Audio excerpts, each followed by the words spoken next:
आता भले हे आपले शिवसेना प्रमुखांचे फोटो लावतायत, आनंद दिघेंचा फोटो लावतायत, मग मिंदेना मी सांगतोय, ठाण्यात येऊनच सांगतोय, जर मर्दाची अवलाद असलास तर माझ्या वडिलांचा किंवा आनंद दिघेंचा फोटो न लावता स्वतःच्या वडिलांचा फोटो लावून ठाणेकरांकडे मतं माग. तर मी म्हणेन मर्दाची अवलाद आहे, नाहीतर नामर्दाची अवलाद पक्ष फोडतो, पक्ष चोरतो, निशाणी चोरतो, वडील चोरतो, आनंद दिघे साहेबांना चोरतो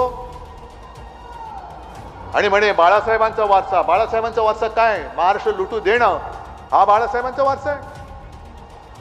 महाराष्ट्राची लूट झाली तरी चालेल, पण तू बूट चाटत राहा हा बाळासाहेबांचा विचार कधीच नव्हता, असूच शकत नाही. पण खास करून दोन ठग तिकडे बसलेत, ते जे आपल्या शिवसेनेवरती घाव घालतात त्या गद्दारांच्या रूपाने. अरे तुम्हाला सुद्धा ज्यांनी राजन, तुम्ही त्यांनीच तो पिक्चर काढलेला, दुसरा पिक्चर तर पडला, कधी आला कधी गेला डब्यात तेच कळलं नाही.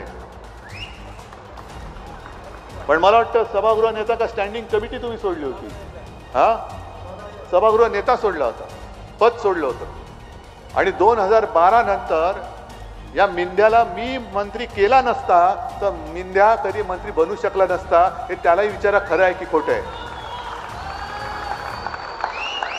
पण मी केला कारण ज्या ठाण्यात मिंदे निवडून आला होता, ज्या ठाण्यामध्ये आपल्या आनंद दिघेंचे एक संस्कार आहेत, गद्दारांना माफी नाही, ते संस्कार ठाणेकर विसरले की काय? मग तुम्ही दैवत जर का मानत असाल तर गद्दारांना माफ करता कामा नये.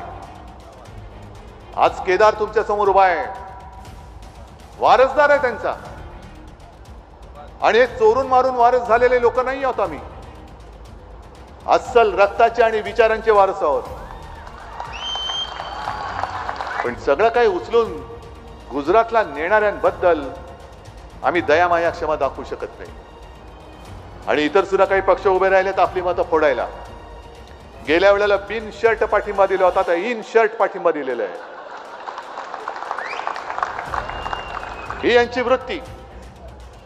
मग मला आज पत्रकाराने विचारलं की तुम्हाला एक जागा सोडायला काय झाली होती? अहो म्हटलं एक सुद्धा मत मी महाराष्ट्रात देणार नाही. कारण त्यांनी सांगितलेलं आहे की देवेंद्र फडणवीस पुन्हा मुख्यमंत्री होतील, पाहिजे तुम्हाला? मग मी त्यांना मुख्यमंत्री करायला एक सुद्धा जागा सोडली असती तर माझ्या महाराष्ट्राचं जे नुकसान होणार आहे ते पुढच्या कित्येक पिढ्या महाराष्ट्र त्यातून सावरू शकणार नाहीये. भूमिका स्पष्ट करा. महाराष्ट्रप्रेमी कोणी असला तरी मी त्याच्या सोबत जाईन, आणि महाराष्ट्रद्रोही कोणी असला तरी मी त्याच्या सोबत जाणार नाही, त्याला कुठलाही प्रत्यक्ष अप्रत्यक्ष पाठिंबा देणार नाही, अजिबात देणार नाही.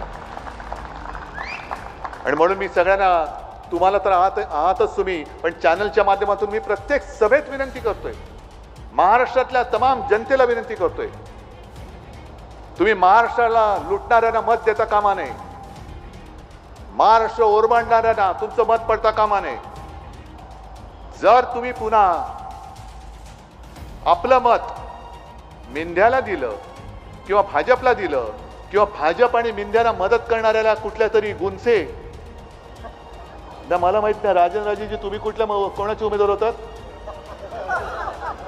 तेव्हा ती मनसे होती, आता गुंसे झाले, म्हणजे गुजरात नवनिर्माण सेना.